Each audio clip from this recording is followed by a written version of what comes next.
Hello and welcome to this month's Arty Mouse film. It occurs to me that I haven't shown you any interesting art history for a while, so let's have some unsolved mysteries. History mysteries. Welcome to the Arty Mouse Unsolved Art History Mystery Show. Oh yeah, I like that. Let's go with that. Welcome to the Arty Mouse Unsolved Art History Mystery Show.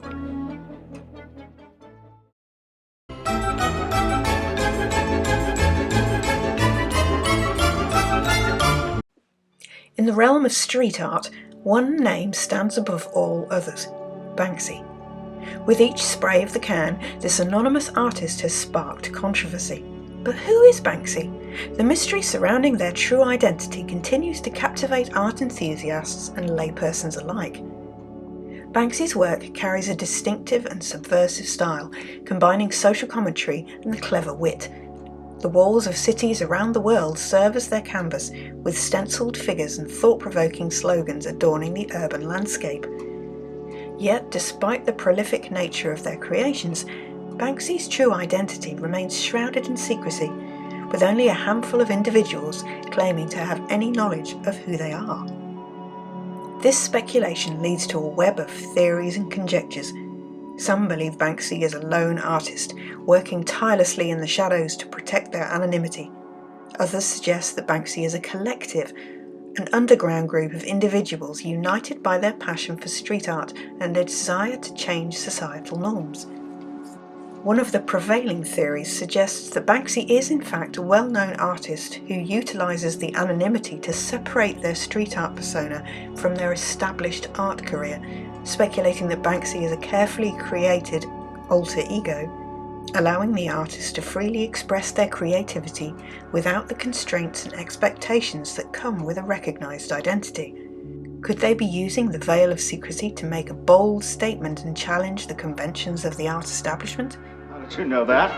Can you keep a secret? Yes. So can I. The game's up. A persistent theory that I've found myself leaning towards about Banksy's identity points to Robert Del Naja, a member of the renowned British trip-hop band Massive Attack. This speculation gained traction due to several coincidences and connections between Del Naja and Banksy. Firstly, both Del Naja and Banksy hail from the city of Bristol in the United Kingdom. This shared geographical background led some to believe that Banksy's roots might be intertwined with Bristol's artistic community, which Del Naja has long been a part of. Furthermore, the timing and location of Massive Attack's tours coincided with the appearance of Banksy's artworks in several cities around the world. Observers noted how Banksy's artworks often seemed to appear shortly after Massive Attack's performances, raising suspicions that Del Naja might be using these opportunities to create and unveil his street art. Despite the mounting coincidences and the intriguing connections, both Robert Del Naja and Banksy have remained silent on the matter, neither confirming or denying the rumours. This silence has only fueled the speculation further, leaving fans and art enthusiasts to ponder the possibility that the two identities are indeed connected. However, it is important to note that the theory is purely speculative, lacking concrete evidence to support the claim. The mystery surrounding Banksy's identity remains intact, and the artist's true persona continues to elude discovery. Does knowing the artist's identity diminish the impact of their work? Is it the art itself that holds the power regardless of who created it? You tell me. Banksy's mystery identity serves as a reminder that art can transcend the individual, speaking to larger truths and provoking critical conversations. It is the enduring legacy that keeps us enthralled and eager to discover more about the mysterious figure behind the stencil.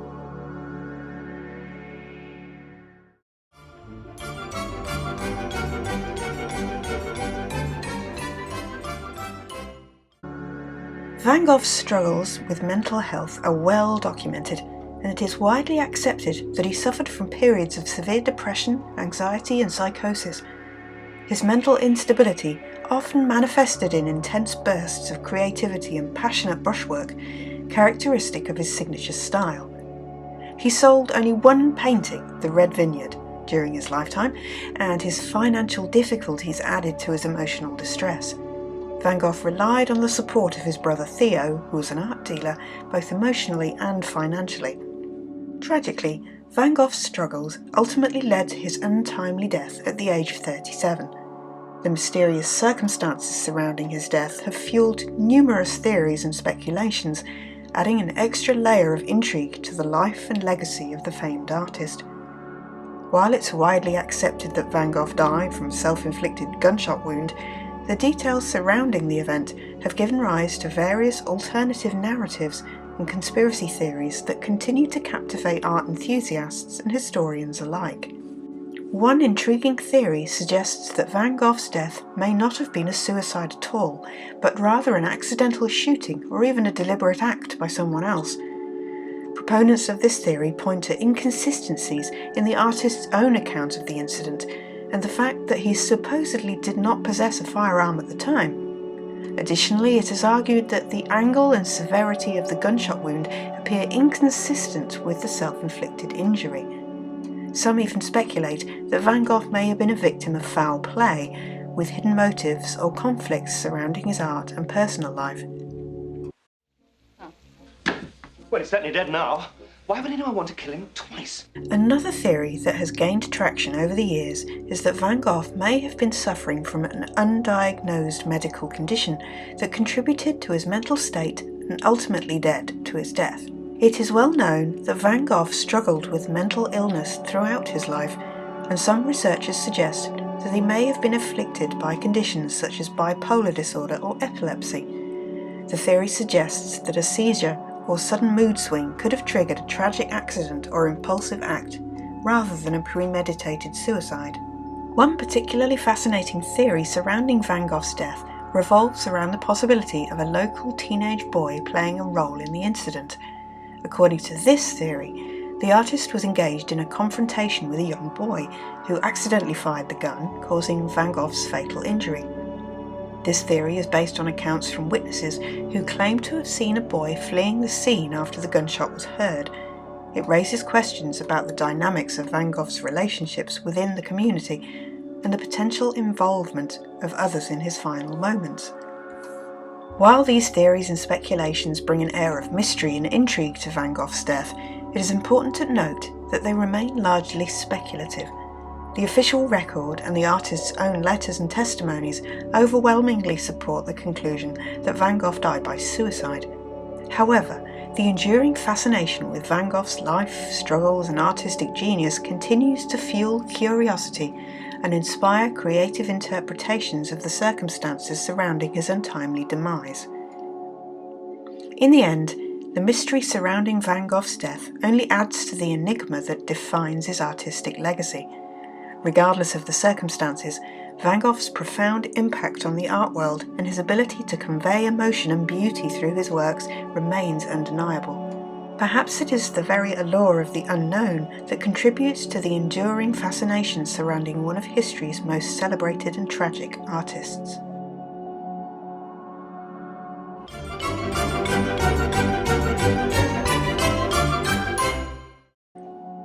The disappearance of a portrait of Francis Bacon by Lucian Freud cast a shadow over its significance. In 1988, the artwork was loaned to an exhibition in Berlin. Tragically, it never returned to its rightful place. The circumstances surrounding its vanishing act remain shrouded in mystery, leaving art enthusiasts and investigators puzzled.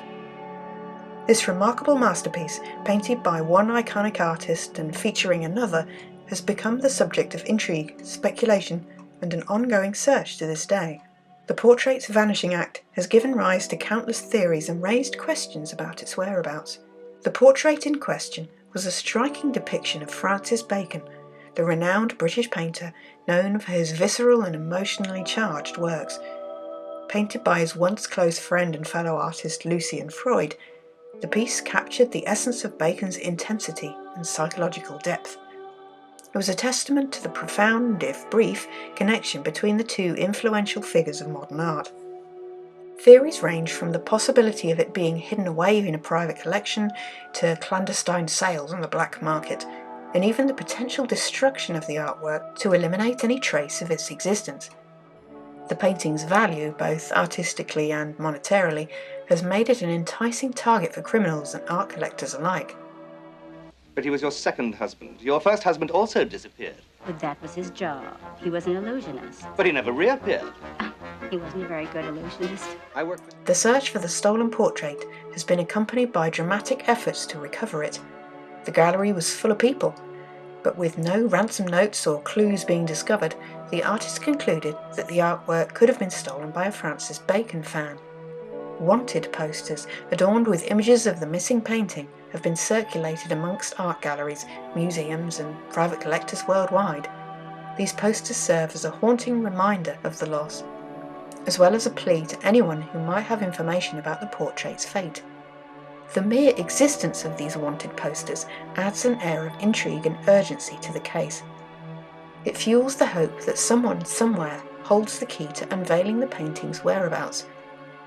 The disappearance raises intriguing questions about the motivations behind such an audacious act. Was it stolen for personal gain, or was it taken by someone who held a deep reverence for the artists and their works? The friendship between Bacon and Freud and their artistic influence upon each other adds layers of complexity to the artwork's disappearance. It becomes not just a lost painting, but a symbol of a profound relationship and a lasting impact these two artists... Oh my God! It becomes not just a lost painting, but a simple... Okay, right. It becomes not just a lost painting, but a symbol of a profound frustration. Oh my word, why can't I get this right? It becomes not just a lost painting, but a symbol of a profound relationship and the lasting impact these two artists had on each other's lives and art. The mystery surrounding the portrait's fate has ignited the imagination of writers, filmmakers and art enthusiasts alike. It has become the subject of speculation, fictionalized accounts and even conspiracy theories. Each new theory adds to the mythology surrounding the missing artwork, creating a web of possibilities that enthralls those who seek to unravel the truth. The art world remains hopeful that the painting will be rediscovered, its absence felt keenly within the realm of modern art. The mystery surrounding its disappearance persists, keeping the story alive and reminding us of the power of art to captivate, inspire and vanish without a trace.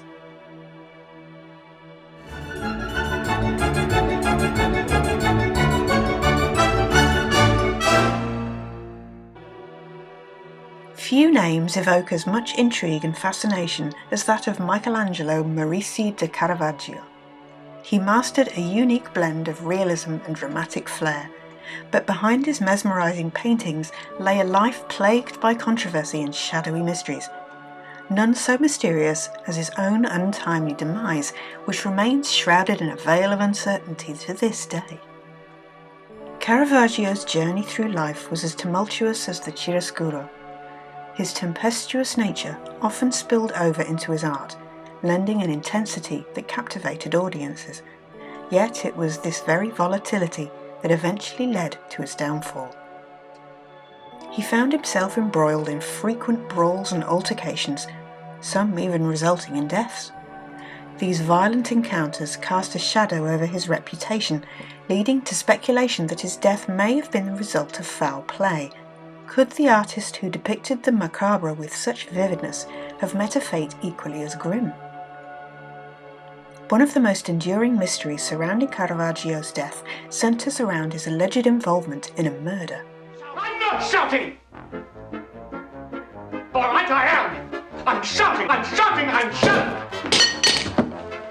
It is believed that during a heated argument, the artist fatally wounded a young man named Ranuccio Tomazzini. Fearing the repercussions of his actions, Caravaggio fled Rome, seeking refuge in Naples. The hunt for the elusive painter commenced, and rumours of his demise began to circulate. As the intrigue deepens, we delve into Caravaggio's final days in search of clues and answers. It is said that during this time he created one of his most haunting and enigmatic works, the beheading of St. John the Baptist. This painting, commissioned for the oratory of St. John's Co-Cathedral in Malta, was infused with the eerie symbolism, as if Caravaggio knew his own fate was sealed. Upon closer inspection of this masterpiece, an intriguing detail emerges: the artist's signature. In an act that defied convention, Caravaggio signed the work using the victim's blood. This audacious move has fueled speculation that the painting held a hidden message, perhaps confessing to the crimes he was accused of committing. Was this painting a veiled confession, or a defiant statement of innocence? The answers lie locked within the artist's head. As the years have passed, numerous theories have emerged regarding Caravaggio's demise. Some claim he fell victim to a fever or illness, while others believe he was murdered as a retribution for his violent past. Please help yourself to a drink, if you'd like. Not the cognac, just in case. A recently discovered death certificate suggests he may have succumbed to a fever after suffering a bout of malaria. Yet the allure of a more sinister end persists. The possibility of a long-standing vendetta culminating in a carefully orchestrated assassination lingers and keeps the mystery of Caravaggio's death alive, fueling our collective imagination. In the world of art, Caravaggio's legacy remains as vibrant as ever. His distinctive style and bold interpretations continue to inspire and captivate audiences. And while the circumstances of his death may forever remain a riddle, one thing is certain: Caravaggio's art and the enigma surrounding his life continue to ignite our imagination, forever entwining the beauty of his creations with the dark shadows of his personal story.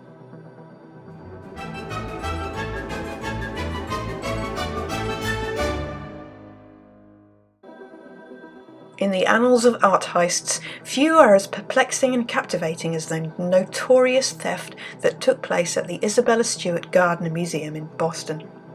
On the night of March 18, 1990, two men disguised as police officers entered the museum and orchestrated one of the most audacious art heists in history.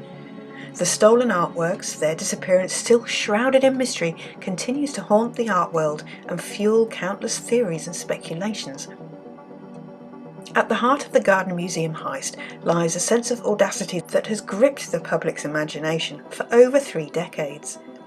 The thieves targeted several priceless masterpieces, orchestrating a carefully planned operation. Their actions would forever leave a void in the museum's collection and create a mystery that remains unsolved to this day. 13 artworks were stolen, including works by renowned masters such as Vermeer, Rembrandt and Degas. Among the stolen pieces was Johann Vermeer's exquisite The Concert, considered one of the Dutch artist's finest works.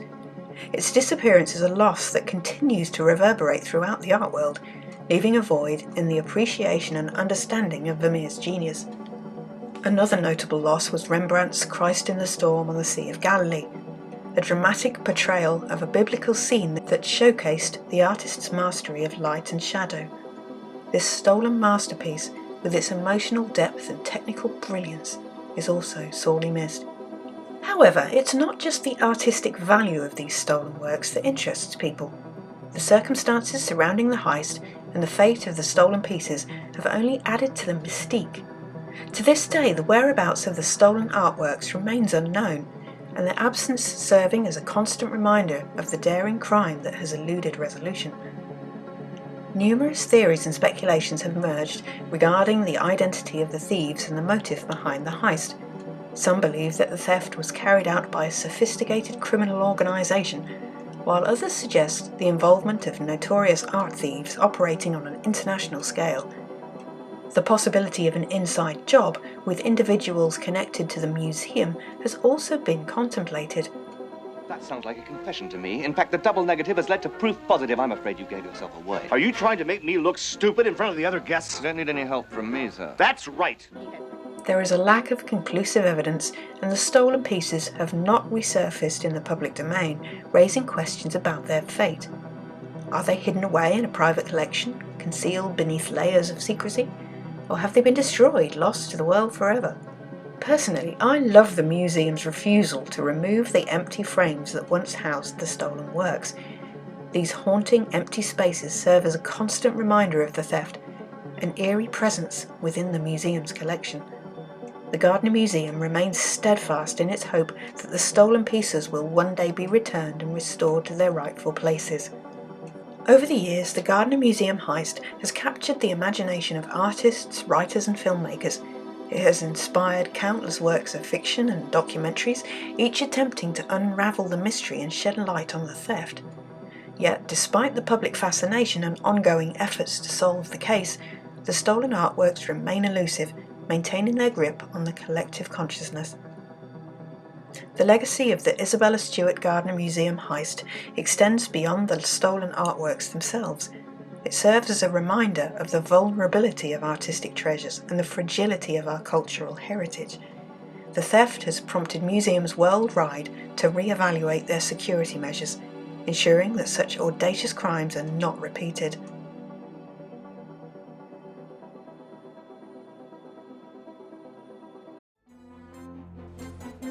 So that's it for this month. I hope you enjoyed travelling through the Art History Mystery Show with me.